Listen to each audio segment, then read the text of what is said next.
ಏನು ನಿಮ್ ಮಗು ಇಷ್ಟು ಸಣ್ಣ ಇದೆ, ತಿನ್ನಕ್ ಊಟ ಕೊಡ್ತಿರೋ ಇಲ್ವೋ? ಕೆಲ್ಸದ ಕಡೆ ಗಮನ ಕೊಟ್ಟು ದುಡ್ಡು ಸಂಪಾದನೆಯಲ್ಲಿ ಮಗುನ್ ಮರ್ತಿದ್ದೀರಾ? ಇವ್ರು ದುಡಿಯೋದು ಇವ್ರಿಗೆ ತಿನ್ನಕ್ ಸಾಕಾಗುತ್ತೋ ಇಲ್ವೋ, ಇನ್ನು ಮಗುನೆಲ್ ಸಾಕ್ತಾರೆ? ಐ ಆಮ್ ಶೋರ್ ಈ ತರ ಪ್ರಶ್ನೆಗಳನ್ನ ಯಾರ್ಯಾರ ಮಗು ಸಣ್ಣ ಇದೆಯೋ ಎಲ್ಲಾ ಪೇರೆಂಟ್ಸ್ಗಳು ಫೇಸ್ ಮಾಡ್ತಾ ಇರ್ತಾರೆ. ಕರೆಕ್ಟಾ? ಸಣ್ಣ ಮಾತ್ರ ಅಲ್ಲ, ಮಗು ದಪ್ಪ ಇದ್ರೂ ಕಮೆಂಟ್ ಮಾಡ್ತಾರೆ, ಸಣ್ಣ ಇದ್ರು ಕಮೆಂಟ್ ಮಾಡ್ತಾರೆ, ಬೆಳ್ಳಗಿದ್ರು ಕಮೆಂಟ್ ಮಾಡ್ತಾರೆ, ಕಪ್ಪಗಿದ್ರು ಕಮೆಂಟ್ ಮಾಡ್ತಾರೆ. ಮತ್ತೆ ಮಕ್ಳು ಹಿಂಗಿರ್ಬೇಕು?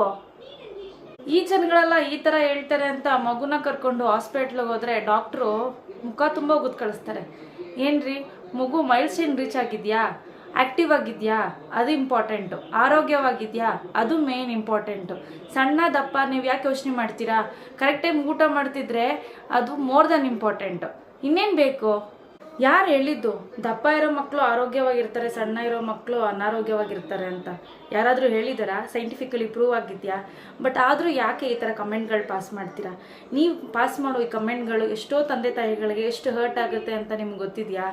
ದಯವಿಟ್ಟು ನಿಮಗೆ ಒಳ್ಳೇದು ಮಾಡೋಕ್ಕಾಗಲಿಲ್ಲ ಅಂದರೂ ಪರವಾಗಿಲ್ಲ, ಈ ಥರ ಕಮೆಂಟ್ಗಳನ್ನ ಪಾಸ್ ಮಾಡೋದನ್ನ ಖಂಡಿತವಾಗ್ಲೂ ನಿಲ್ಲಿಸಲೇಬೇಕು. ಯಾಕಂದರೆ ಅದು ತುಂಬ ನೋವಾಗುತ್ತೆ ಪೇರೆಂಟ್ಸ್ಗಳಿಗೆ.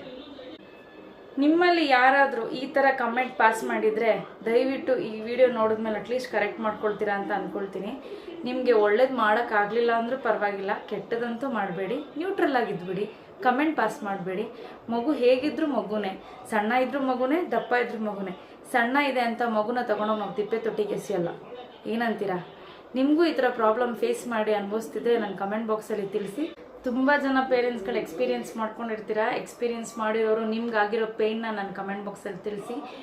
Let's exchange the emotions. ಇವತ್ತಿನ ನನ್ನ ವಿಷಯ ನಿಮಗೆ ಟಚ್ ಆಗಿದೆ ಅಂತಂದರೆ ನನ್ನ ವಿಡಿಯೋಗೊಂದು ಲೈಕ್ ಕೊಡಿ, ನನ್ನ ಚಾನಲ್ಗೆ ಸಬ್ಸ್ಕ್ರೈಬ್ ಮಾಡ್ಕೊಳ್ಳಿ.